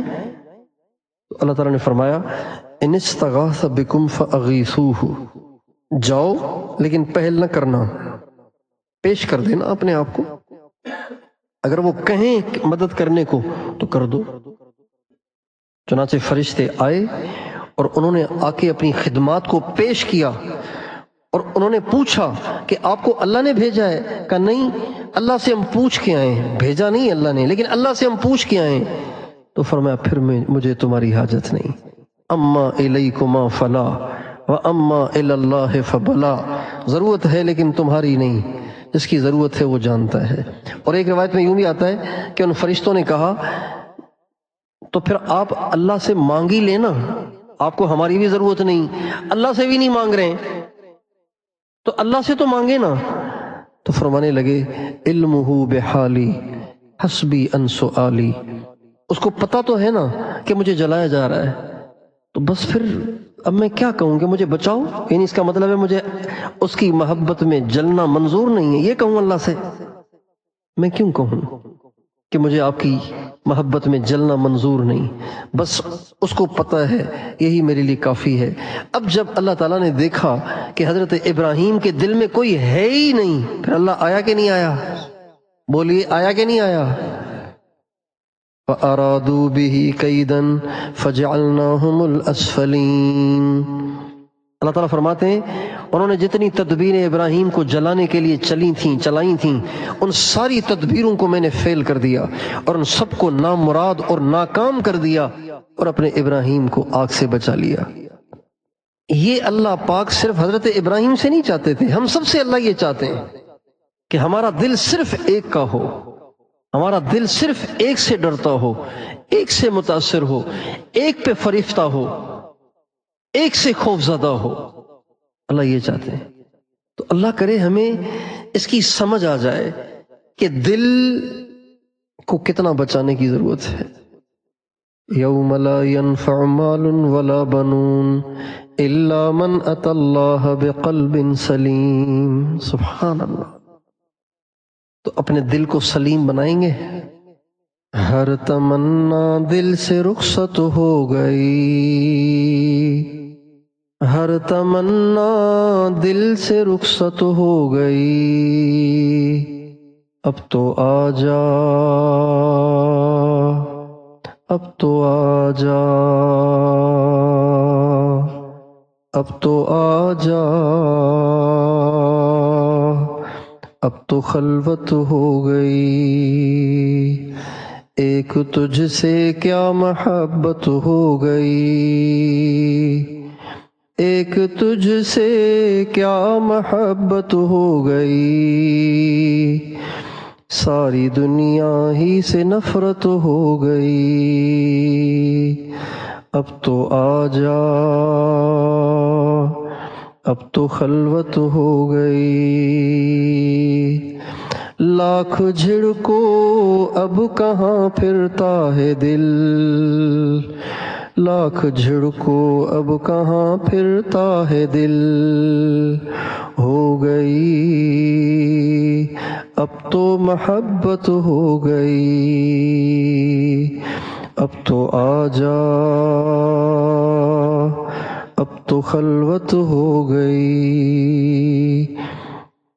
یہ کہہ رہے ہیں حضرت خواجہ عزیز الحسن مجذوب، یا اللہ آپ نے یہ شرط لگائی ہے نا کہ پہلے دل کو صاف کرو، ہر ایک سے پاک کرو، جب خالی ہو جائے تو پھر بتا دینا میں آ جاؤں گا۔ تو میں نے دل کو خالی کر لیا ہے، اب میرے دل میں کوئی حسرت نہیں رہی، کوئی خواہش نہیں رہی، کوئی چاہت نہیں رہی۔ ان حسرتوں سے کہہ دو کہیں دور جا بسیں، اتنی جگہ کہاں ہے اس داغدار دل میں، دل میرا بن جائے ایک میدان ہو کہتے ہیں خالی کو، ہو کسے کہتے ہیں؟ کہتے ہیں ہو لگی ہوئی ہے یہاں پہ، کیا مطلب ہے ہی نہیں کچھ، صرف اللہ ہے۔ ہو کا معنی وہ، یعنی کوئی ہے ہی نہیں، صرف وہی وہ ہے بس۔ ہو کا عالم یعنی چپ سناٹا، خالی سنسان، کچھ ہے ہی نہیں، صرف اللہ ہے۔ دل میرا بن جائے ایک میدان ہو، تو ہی تو ہو، تو ہی تو ہو، تو ہی تو ہو ہی نہیں کوئی، صرف تو ہو۔ ہمارے حائی صاحب سے میں نے ایک واقعہ سنا، آپ کو بھی سنا دیتا ہوں۔ ہمارے سلسلہ چشتیہ کے ایک بہت بڑے بزرگ گزرے ہیں، حضرت بابا فرید الدین گنج شکر رحمۃ اللہ علیہ، حضرت شیخ الاسلام بابا فرید الدین گنج شکر رحمۃ اللہ علیہ، ان کا مزار ہے پاک پتن میں۔ بہت بڑے بزرگ تھے وہ، سلسلہ چشتیہ میں جو انتہا کے کمال کو پہنچے ان میں سے ایک یہ بھی ہے، حضرت بابا فرید الدین گنج شکر رحمۃ اللہ علیہ۔ ان کی تھی ایک بیٹی، وہ بہت خوبصورت تھی، انتہا درجے کی خوبصورت تھی، اور حضرت بابا فرید الدین گنج شکر رحمۃ اللہ علیہ کے مریدین تو تھے لاکھوں میں، لیکن سب سے زیادہ جن پہ ان کی نظر تھی، سب سے زیادہ جو اپنے شیخ کے چہیتے تھے، اور سب سے زیادہ جن سے شیخ کا فیض پھیلا، وہ دو ہیں، ایک حضرت خواجہ نظام الدین اولیاء اور ایک خواجہ علی احمد صابر کلیری رحمۃ اللہ علیہ، کلیری علاقے کا نام ہے، کلیر علاقے کا نام ہے، اس کی نسبت سے کلیری۔ یہ دو سب سے زیادہ ان کے چہیتے اور سب سے زیادہ ان کے معتمد تھے، اور انہی دو سے فیض پھیلا۔ یہ جو میں نام لیتا ہوں نا، سلسلہ چشتیہ، صابریہ، نظامیہ، یہ اس وجہ سے، چونکہ چشتیہ حضرت خواجہ معین الدین چشتی رحمۃ اللہ علیہ کے خلیفہ تھے، خواجہ قطب الدین بختیار کاکی، خواجہ قطب الدین بختیار کاکی کے خلیفہ تھے بابا فرید الدین گنج شکر، اور ان کے خلیفہ دو تھے۔ یہاں سے آ کے یہ سلسلہ دو شاخوں میں تقسیم ہو گیا، ایک صابری بن گئے، ایک نظامی بن گئے۔ ہمارے بزرگوں کا جو سلسلہ چشتیہ ہے وہ ہے صابریہ۔ نظامیہ میں بھی ان کو اجازت ہے، لیکن باقاعدہ اس میں سلوک طے نہیں کراتے، باقاعدہ اس کے اسباق نہیں کراتے۔ اسباق جو کراتے ہیں، تربیت جو کرتے ہیں اپنے سالک کی، وہ کرتے ہیں صابریہ میں۔ یہ جو خواجہ علی احمد صابر تھے، یہ بابا فرید الدین گنج شکر رحمۃ اللہ علیہ کی بہن کے بیٹے یعنی بھانجے تھے۔ خواجہ نظام الدین اولیاء رشتہ دار نہیں تھے، یہ رشتہ دار بھی تھے، مرید اور خلیفہ بھی تھے۔ تو ان کی جو والدہ تھی نا، انہوں نے کہا اپنے بھائی سے، حضرت شیخ الاسلام فرید الدین گنج شکر رحمۃ اللہ علیہ سے، کہ بھائی میرا دل چاہتا ہے کہ آپ کی بیٹی کا رشتہ میرے بیٹے سے ہو جائے۔ تو انہوں نے کہا کہ بہن، بات تو خوشی کی ہے، لیکن علی احمد جو ہے نا، وہ اس وقت اس حال میں ہے نہیں، اس لیے آپ اس کی شادی نہ کریں۔ وہ اکثر استغراق میں رہتے تھے، فنائیت کی اور استغراق کی ان کی کیفیت رہتی تھی ہر وقت۔ اللہ کی ذات کی عظمت ہر وقت ان پہ چھائی رہتی تھی، لیکن بہن نے بہت زیادہ اصرار کیا۔ اللہ والے تو ویسے ہی نرم ہوتے ہیں۔ جب انتہا درجے کا اصرار کیا تو حضرت خواجہ فرید الدین نے کہا ٹھیک ہے، پھر آپ کا اصرار ہے تو بے شک کر لیں۔ چنانچہ نکاح ہو گیا۔ اب جب رخصتی ہوئی اور حضرت خواجہ علی احمد صابر رحمۃ اللہ علیہ اپنی بیوی کی طرف گئے کمرے میں اپنی دلہن کو دیکھنے کے لیے، چونکہ ان پر استغراق کی کیفیت طاری رہتی، جب کمرے میں داخل ہوئے تو دیکھا ایک انتہا درجے کی حسین جمیل لڑکی بیٹھی ہوئی ہے۔ جو ہی اندر داخل ہوئے اس پہ نظر پڑی، فرمانے لگے تم کون ہو؟ استغراق کی کیفیت تھی، یہ بھی خیال نہیں تھا کہ میری رخصتی ہو رہی ہے اور میں کمرے میں جا رہا ہوں بیوی کے پاس۔ کہنے لگے تم کون ہو؟ اس نے کہا آپ مجھے نہیں پہچانتے، میں آپ کی بیوی ہوں، ہماری شادی ہوئی ہے۔ تو کچھ ہوش آیا، اس کے چہرے کو جو دیکھا تو دیکھتے ہی آسمان کی طرف نگاہ اٹھائی، تو کہا یا اللہ، آج تک تو دل پہ پہرا دیے رکھا ہے کہ اس میں کوئی اور نہ جائے، مگر یہ حسین اتنی ہے کہ مجھے ڈر ہے کہ ابھی یہ اندر جائے گی۔ یا اللہ، میں نے آج تک اس دل پہ پہرا لگایا ہے کہ اس میں کسی کی محبت نہ جائے، لیکن آج اس میں تیرے غیر کی محبت جا رہی ہے۔ بس یہ جملہ کہنا تھا کہ ایک دم جہاں وہ دلہن بیٹھی ہوئی تھی ایک آگ کا شعلہ اٹھا اور وہ دلہن غائب۔ صبح کو دیکھا تو وہاں راکھ پڑی ہوئی تھی۔ جب حضرت بابا فرید الدین گنج شکر رحمۃ اللہ علیہ کو بتایا گیا کہ جی یوں ہوا، تو فرمایا میں تو پہلے ہی کہتا تھا کہ اس کی شادی مت کرو۔ ہمارے بزرگوں نے اپنے دل کو اتنا سنبھال کے رکھا ہے، اتنا بچا کے رکھا ہے کہ اس میں جائز محبت کو بھی آنے نہیں دیا۔ حالانکہ جائز محبت تو جائز ہی ہے نا، جائز کو بھی نہیں آنے دیا۔ بتائیے وہ لوگ اللہ سے کتنے دور ہوں گے کہ جن کے دلوں میں ناجائز محبتیں ہیں، جن کے دل میں ناجائز تصویریں ہیں، جن کے دل میں ناجائز رجحانات ہیں، جن کے دل میں ناجائز جذبات ہیں، جن کے دل میں ناجائز خواہشات ہیں۔ اس کو لوگ گناہ نہیں سمجھتے ہیں، اس کو لوگ گناہ نہیں سمجھتے ہیں۔ کئی نوجوان آتے ہیں کہ جی میں بہت پریشان ہوں، کیا بات ہے؟ کہ ایک جائز مسئلہ ہے، جائز مسئلہ ہے، پریشان ہوں اس کے کیا جائز مسئلہ ہے؟ مجھے فلاں جگہ رشتہ کرنا ہے۔ اچھا رشتہ تو جائز ہے، آپ پریشان کیوں ہیں؟ کہ پریشان اس لیے ہوں کہ وہاں ہو جائے۔ کیوں پریشان ہے وہاں کے لیے بھائی؟ کہ بس دل آ گیا ہے اس پہ، یہی تو ناجائز ہے۔ بھائی دل کیسے آ گیا؟ دیکھا ہے کیا؟ کہاں دیکھا تو ہے، رابطہ بھی رہتا ہے، کہاں کبھی کبھی ہو جاتا ہے، جائز مسئلہ ہے۔ اور کیا کہیے ان دینداروں کو جن کے پاس ایسے لوگ جاتے ہیں اور پھر وہ ان کو وظیفے بتاتے ہیں کہ بھئی یہ پڑھ لو گے وہ رشتہ ہو جائے گا، یہ نہیں بتاتے ہیں کہ تم اپنے ہاتھ سے دل تباہ کر رہے ہو، برباد کر رہے ہو، اللہ کے غیر کو تم نے دل میں بسایا ہوا ہے، تمہیں رات کو نیند نہیں آتی اللہ کے غیر کی وجہ سے، تمہارا نماز میں دل نہیں لگتا اللہ کے غیر کی وجہ سے، تمہیں ماں اچھی نہیں لگتی اللہ کے غیر کی وجہ سے، تم سے کھانا نہیں کھایا جا رہا اللہ کے غیر کی وجہ سے۔ تو میرے دوست، میرے بھائی، میں اور آپ آج نیت کریں کہ اس دل پہ پہرا لگانا ہے، ٹھیک ہے انشاءاللہ؟ اس دل میں کسی کو اندر نہیں آنے دینا، چاہے آپ کسی معزز کو دیکھیں گے جس کے پاس، جس کے دائیں بائیں سینکڑوں لوگ چل رہے ہیں، متاثر نہ ہو، منی کا قطرہ ہے، پیشاب اور پاخانے کی گٹھڑی ہے اور کچھ نہیں ہے۔ کسی حسین کو دیکھ کے مائل نہ ہو، پیشاب اور پاخانے کے سوا کچھ نہیں ہے۔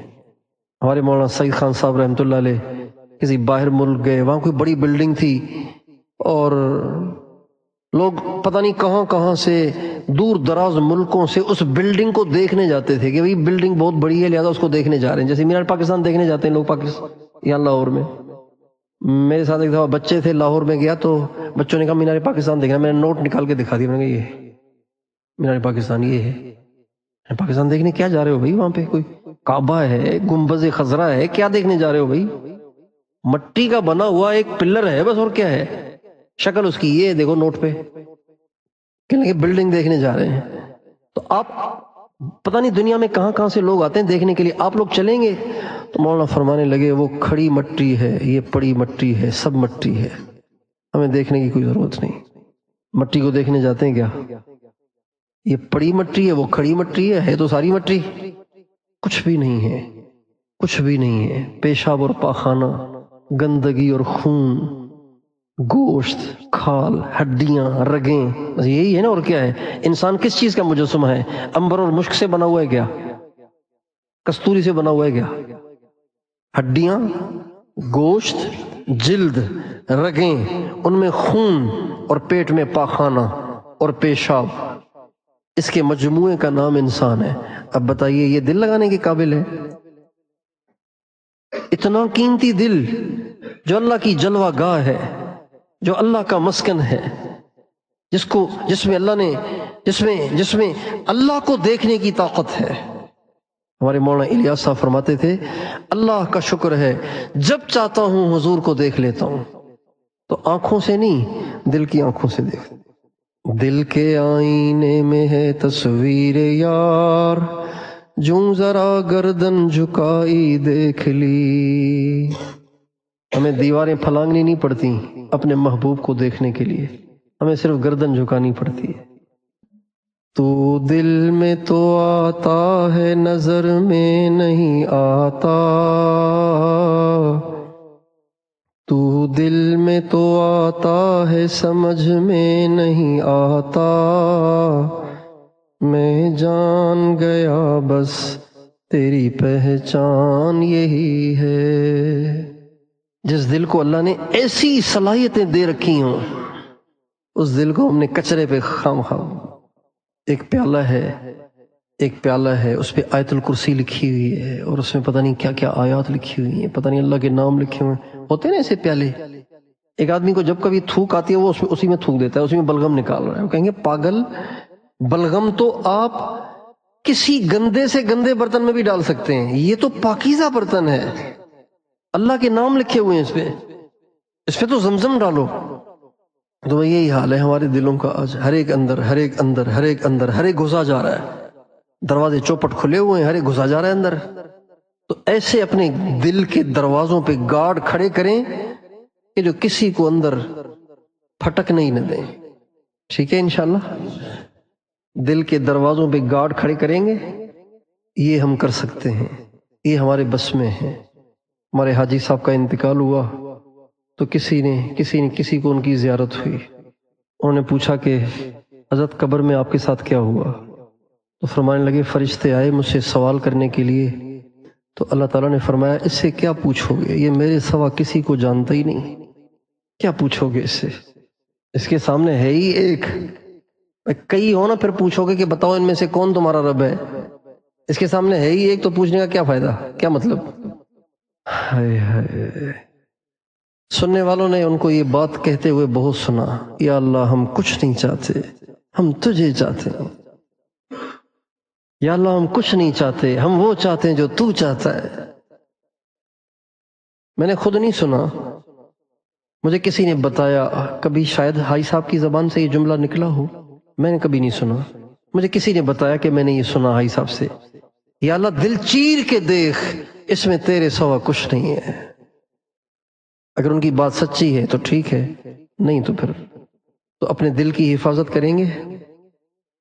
آج تک آپ نے سنی ہوں گی، بیان سنے ہوں گے، نظروں کی حفاظت کریں، نظروں کی حفاظت کریں، نظروں کی حفاظت کریں، نظروں کی حفاظت، زبان کی حفاظت کریں، زبان کی حفاظت۔ اس لیے آج میں نے یہ درخواست کی ہے کہ دل کی اب حفاظت کریں۔ امام قرطبی رحمۃ اللہ علیہ نے لکھا ہے کہ دل کی طرف جانے والا سب سے بڑا دروازہ وہ آنکھ ہے۔ وہ کیا ہے؟ میں نے کہا نا چوپٹ دروازے کھلے ہوئے ہیں، ہر ایک اندر جا رہا ہے۔ کیا مطلب دروازے کھلے ہوئے ہیں؟ آنکھیں کھلی ہوئی ہیں، اس لیے ہر ایک اندر گھس جاتا ہے۔ آنکھیں بند کر لیں، اندر کوئی نہیں جائے گا۔ کان کھلے ہوئے، ہر آواز اندر جا رہی ہے، جب اندر جائے گی تو دل میں جائے گی۔ زبان کھلی ہوئی ہے، جو آپ کہہ رہے ہیں وہ اندر جا رہا ہے۔ یہ سب دروازے اب ہمیں بند کرنے ہیں۔ دل کی طرف جانے والے سب دروازوں پہ ہمیں گارڈ کھڑے کرنے اور پابندی لگانی ہے کہ اس میں اللہ کے سوا کوئی نہیں جائے گا، اس میں صرف اللہ کی محبت جائے گی، اللہ کی عظمت جائے گی، اللہ کی کبریائی جائے گی، اللہ کا خوف جائے گا، اللہ کی عظمت جائے گی، اور کچھ نہیں جائے گا اس میں۔ اپنی نظر کو بھی پابند کرنا ہے، زبان کو بھی پابند کرنا ہے، کانوں کو بھی پابند کرنا ہے۔ نظر کو پابند کرنے کا کیا مطلب؟ اس سے کوئی ایسی چیز نہیں دیکھنی جس سے دل متاثر ہو، اس سے کوئی کانوں کو بند کرنے کا کیا مطلب؟ کوئی ایسی آواز نہیں سننی جو دل کو خراب کرے۔ غیر محرم کی آواز بھی دل کو خراب کرتی ہے، غیر محرم کی آواز بھی دل کو، بولیے، کبھی عورت کی آواز کان میں نہ جانے دیں، کبھی میوزک کی آواز کان میں نہ جانے دیں۔ حضرت عبداللہ ابن عمر رضی اللہ عنہما ایک دفعہ جا رہے تھے اپنے خادم کے ساتھ، تو اپنے غلام کے ساتھ جا رہے تھے، تو ایک جگہ سے ڈھول کی آواز آئی تو فوراً کانوں میں انگلیاں دے دی، کانوں میں انگلیاں دیے جا رہے ہیں اور بار بار غلام سے پوچھ رہے ہیں اب آ رہی ہے آواز، اب آ رہی ہے، اب آ رہی ہے، اب آ رہی ہے۔ جب غلام نے کہا نا کہ اب نہیں آ رہی تو کانوں سے نکالی انگلیاں، پھر کہنے لگے یہ جو میں نے کیا نا تو اللہ کے نبی کے ساتھ میں تھا، انہوں نے بھی ایسے ہی کیا تھا کہ میرے نبی نے کہیں سے ڈھول کی آواز سنی تو آپ علیہ السلام نے اپنی انگلیاں کانوں میں دے دیں، اور آپ اسی طرح کانوں میں انگلیاں دیے جاتے رہے اور پوچھتے رہے آواز بند ہو گئی، آواز بند ہو گئی، آواز بند ہو گئی، اب تو نہیں آ رہی۔ جب پتا چلا کہ آواز نہیں آ رہی تب جا کے آپ نے کانوں سے انگلیاں نکالی۔ یہ ہے دل پہ پہرا، دل پہ پہرا یہ ہے۔ حضرت ابوبکر صدیق رضی اللہ تعالیٰ عنہ ایک پتھر دیکھ رہے ہیں، ایک پتھر ہر وقت اپنے منہ میں رکھتے تھے، ہر وقت اپنے منہ میں پتھر رکھتے تھے۔ کسی نے کہا کیوں؟ فرمایا تاکہ بول نہ سکوں، تاکہ کیا نہ کر سکوں، اس لیے کہ بولوں گا تو پھر ہر بول کا حساب ہے۔ اپنے منہ میں پتھر رکھا کرتے تھے تاکہ بول انتہائی مجبوری میں بولوں تو بولوں، ورنہ نہ بولوں۔ اللہ کے غیر کو جب بولیں گے تو اللہ کا غیر دل میں آ جائے گا، اللہ کے غیر کو دیکھیں گے دل میں آ جائے گا، اللہ کے غیر کو سنیں گے دل میں آ جائے گا۔ اس لیے ہم نے دل کے دروازے اب بند کرنے ہیں اور صرف اللہ کے لیے راستہ کھلا رہے بس، ٹھیک ہے انشاءاللہ۔ اللہ تعالیٰ مجھے اور آپ کو ایسا دل عطا فرمائے کہ وہ دل جب اللہ کے سامنے پیش ہو تو اللہ دیکھ کے خوش ہو جائے۔ میرے بندے نے اپنے دل کو کتنا بچا کے رکھا ہو، ایک کاپی جس میں آپ کی بہت اہم باتیں ہیں اس میں لکھی ہوئی ہیں، وہ آپ بھول گئے کہیں، آپ نے کسی سے کہا کہ بھائی کاپی ضرور لاؤ مجھے ضرور چاہیے، وہ لینے گیا لیکن شدید بارش شروع ہو گئی، اس شدید بارش میں آپ کی کاپی لایا، جب وہ لایا، جب بارش شروع ہوئی تو آپ کو ٹینشن شروع ہو گئی کہ ابھی یہ بارش شروع ہو گئی، ابھی یہ ستیہ ناش نہ کر کے آ جائے کاپی کا۔ جب وہ آیا تو کاپی پہ کہیں پانی کی تری کا نام و نشان بھی نہیں تھا، تو آپ خوش ہوں گے نا، یار اللہ آپ کو خوش رکھے ماشاءاللہ. اتنی شدید بارش، آپ کے پاس چھتری بھی نہیں، پھر بھی ماشاءاللہ ایسے حفاظت کے ساتھ آپ کاپی لے کے آئے کہ طریقہ نام و نشان نہیں ہے. جب ہم قیامت کے دن اللہ تعالیٰ کے سامنے پیش ہوں تو اللہ تعالیٰ ہمارے دل کو دیکھ کر، وہ دل جس میں اللہ کے غیر کا کوئی شائبہ نہیں، اللہ کے غیر کے تأثر کا کہیں نام و نشان نہیں، اس کو دیکھ کے اللہ خوش ہو جائے. واہ میرے بندے تو کتنا اچھا دل لایا ہے. اذ جاء ربہ بقلب منیب، ابراہیم علیہ السلام کے بارے میں اللہ فرما رہے ہیں وہ لایا اپنے رب کے پاس قلب منیب، وہ دل جو صرف اللہ کی طرف مائل تھا، کسی کی طرف مائل نہیں تھا. تو ٹھیک ہے نا انشاءاللہ اب اپنے دل کی حفاظت کریں گے نا. اور اگر خدا نہ خواستہ کبھی غلطی سے کوئی دروازہ کھلا رہ گیا اور کوئی چور گھس گیا تو پھر کیا کرنا ہے؟ اب پہلے چور کو نکالنا ہے یا دروازہ بند کرنا ہے تاکہ وہ اندر ہی رہے؟ بولیے. چور کو نکالیں پھر دروازہ بند کر دیں، اور چور نکلے گا مراقبے سے. کس سے نکلے گا؟ جتنا زیادہ مراقبہ کریں گے اتنا جلدی دل سے اللہ کا غیر نکلے گا. ایک لطیفہ یاد آ رہا ہے، اگر آپ تھکے نہیں ہیں تو سنا دوں. ایک دیہات میں کتا کنویں میں گر گیا، لوگ بھاگے بھاگے آئے، اب کتا گر گیا ہے اور پھٹ بھی گیا ہے، بدبو اٹھ رہی ہے، کنویں کا پانی پینا بھی یہی ہے، غسل بھی اسی سے، وضو بھی اسی سے، کپڑے بھی اسی سے دھونے، برتن بھی اسی سے دھونے. اب دیہاتی پریشان ہو گئے بیچارے، گئے مفتی صاحب کے پاس. حضرت مفتی صاحب کنویں میں کتا گر گیا ہے اور میں 100 ڈول نکال لو. کیا نکال لو؟ 100 ڈول، بالٹیاں نکال لو، پاک ہو جائے گا. ماشاءاللہ دیہاتیوں نے، ویسے طاقتور لوگ، ماشاءاللہ جلدی سے 100 ڈول نہیں 105 ڈول نکال لیے. اس کے بعد سوچا کہ اب تو پاک ہو گیا ہوگا، لیکن اب بھی نکالا تو اب بھی بدبو وہی کی وہی. تو مولانا صاحب کے پاس آئے، حضرت آپ نے فرمایا تھا 100 ڈول نکالے، ہم نے تو 105 نکال لیے، بدبو تو ابھی بھی ہے. مولانا صاحب کو خیال آیا کہ ان سے پوچھوں کتا بھی نکالا ہے کہ نہیں نکالا. انہوں نے پوچھا بھائی کتا نکالا کہ نہیں نکالا؟ کہا کتا تو نہیں نکالا. بھائی کتا نہیں نکالا تو 100 ڈول نکالنے سے کیا ہوگا؟ کتا نکالو. اب اس کتے کے اثر کو زائل کرنے کے لیے اب آپ 100 ڈول بھی نکال لو. تو بھائیو اگر کہیں نگاہ اٹھ جائے اور دل متاثر ہو جائے، اگر کہیں کان میں آواز پڑے اور دل متاثر ہو جائے، اگر کہیں زبان سے ایسا بول نکل جائے جس سے دل پہ اس کا اثر ہو جائے، تو سب سے پہلے اس کتے کو دل سے نکالیں، مراقبے کے ذریعے، توبہ کے ذریعے، رونے کے ذریعے. انسان جب آنکھ سے آنسو بہاتا ہے اللہ کے خوف سے، اپنے گناہوں پر ندامت کے ساتھ، تو اللہ تعالیٰ ان آنسوؤں کی برکت سے اس کے دل پہ آئے ہوئے سارے میل کو دھو دیتے ہیں اور اس کے دل کو بالکل پاک صاف کر دیتے ہیں. حدیث میں آتا ہے 3 آنکھوں پہ اللہ کی جہنم حرام ہے. کتنی آنکھوں پہ؟ 3 آنکھوں پر جہنم کی آگ حرام ہے. اللہ کے نبی فرماتے ہیں سب سے پہلی وہ آنکھ عین غضت عن محارم اللہ، وہ آنکھ جو حرام دیکھنے سے بچی ہو، اس پہ دوزخ کی آگ حرام ہے. یہ آنکھ دوزخ میں نہیں جائے گی. کہاں جائے گی؟ بولیے. اور جنت میں کس کو دیکھے گی؟ اللہ کو، حضور کو، انبیاء کو. اب بتائیے جو بد نظری کرتے ہیں یہ کتنا گھاٹے کا سودا کر رہے ہیں. بد نظری کرنے والے عورتوں کی تصویریں اور فلمیں اور ڈرامے اور لڑکیوں اور خوبصورت چہروں، بے ریشوں کو دیکھنے والے کتنے گھاٹے کا سودا کر رہے ہیں. اللہ کے دیدار سے محرومی، حضور کے دیدار سے محرومی، اہل بیت کے دیدار سے محرومی، صحابہ کے دیدار سے محرومی، انبیاء کے دیدار سے محرومی. تو کبھی کبھی سوچتا ہوں کہ جنت میں اللہ تعالیٰ نے اتنا بتایا ہے، یہ کھانا ہے، یہ کھانا ہے، یہ کھانا ہے، کھانے کا موقع کہاں ملے گا؟ کب کھائیں گے؟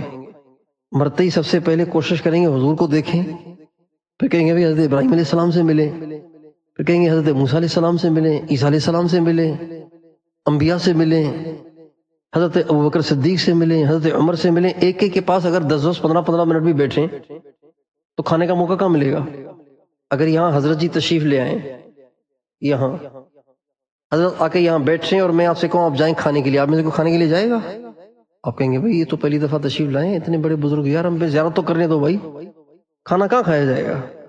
جبکہ حضرت ابوبکر صدیق کی زیارت بھی میسر ہوگی، حضرت عمر کی بھی، حضرت عثمان کی بھی، حضرت علی کی بھی، امام حسن اور امام حسین کی بھی، حضرت ابو ذر غفاری اور حضرت سلمان فارسی کی بھی، اور پھر حضرت پیران پیر شیخ عبد القادر جیلانی کی بھی، امام ربانی مجدد الف ثانی کی بھی، حضرت حاجی صاحب کی بھی، مولانا جمشید صاحب کی بھی، مولانا الیاس صاحب کی بھی، حضرت شیخ مولانا زکریا صاحب کی بھی، حضرت مدنی کی بھی، حضرت رائے پوری کی بھی، حضرت نانوتوی کی بھی، حضرت گنگوہی کی بھی۔ کہاں کھانا کھایا جائے گا؟ میں سوچتا ہوں کبھی کبھی اتنے سارے کھانے کہاں جائیں گے؟ خراب نہ ہو جائیں کہیں؟ خراب تو نہیں ہوں گے؟ خیر وہ کہیں نہیں ملے گا، اتنا مزہ آئے گا۔ ان ربکم یقرئکم السلام ویستزیرکم، فرشتہ آ کے جنت والوں کو اطلاع کرے گا، اللہ تعالیٰ تمہیں سلام کہہ رہا ہے اور اللہ تعالیٰ تمہیں اپنا دیدار کرانا چاہتا ہے۔ چلو سب کیسے دوڑ لگائیں گے جنتی، لیکن وہاں ٹکر نہیں ہوگی، جگہ وسیع ہوگی، ہائے پھر اللہ کے سامنے پیش ہوں گے، پھر اللہ حضرت جبریل سے فرمائیں گے جبریل پردے ہٹاؤ، بڑے سجدے کیے ہیں انہوں نے بن دیکھے، انہوں نے میری محبت میں بن دیکھے مجھے برس ہا برس سجدے کیے، بن دیکھے میرے کہنے پہ حسین چہروں کو دیکھنا چھوڑا، بن دیکھے میرے کہنے پہ حرام کھانا حرام پینا چھوڑا، بن دیکھے ساری زندگی مجھے راضی کرتے رہے، پردے ہٹاؤ تاکہ اب میں ان کو دکھاؤں کہ جس کو بن دیکھے سجدے کیا کرتے تھے وہ کتنا خوبصورت ہے، وہ کتنا عظیم الشان ہے۔ حدیث میں آتا ہے پہلا دیدار جو اللہ تعالیٰ جنتیوں کو کرائیں گے وہ 8 لاکھ سال کا ہوگا۔ کتنے لاکھ سال کا ہوگا؟ 8 لاکھ سال دیکھتے ہی رہیں گے، پیٹ ہی نہیں بھرے گا۔ تو کتنا گھاٹے کا سودا کر رہے ہیں بدنگاہی کرنے والے، ننگی فلمیں، ڈرامے، فلمیں، تصویریں، عورتیں، کتنا گھاٹے کا سودا کر رہے ہیں۔ 3 آنکھیں دوزخ میں نہیں جائیں گی بلکہ جنت میں جائیں گی، ایک جو حرام سے بچتی ہو، دوسری جس نے اللہ کے راستے میں پہرا دیا ہو اور پہرا دینے کے لیے جاگی ہو، اور تیسری وہ آنکھ کہ جس آنکھ سے اللہ کے خوف سے مکھی کے سر کے برابر آنسو نکلا ہو، اللہ کے خوف سے مکھی کے سر کے برابر آنسو نکلا ہو، اس آنکھ پہ بھی دوزخ کی آگ حرام ہے، یہ بھی جنت میں جائے گا۔ تو اللہ تعالی ہمیں حرام سے بچنے کی توفیق دے، اپنے دل کو بچا بچا کے رکھنے کی توفیق عطا فرمائے۔ ٹھیک ہے انشاءاللہ۔